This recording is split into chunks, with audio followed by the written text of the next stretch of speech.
Rusiyada yaşamaq və işləmək istəyən əcnəbilər üçün xərclər kəskin şəkildə artırılır.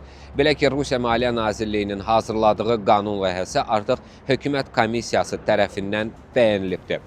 Hökumət xarici vətəndaşlar üçün nəzərdə tutulan dövlət rüsumlarının dəfələrlə artırılmasını təsdiqləyibdir.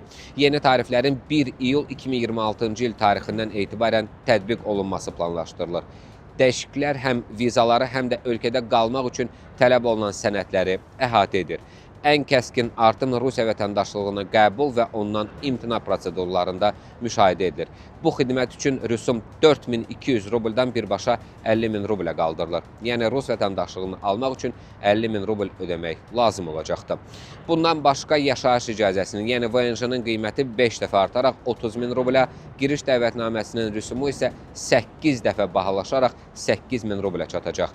Şirkətlər də əcnəbi işçi cəlb etmək üçün hər nəfərə görə 15.000 rubl ödəməli olacaqlar.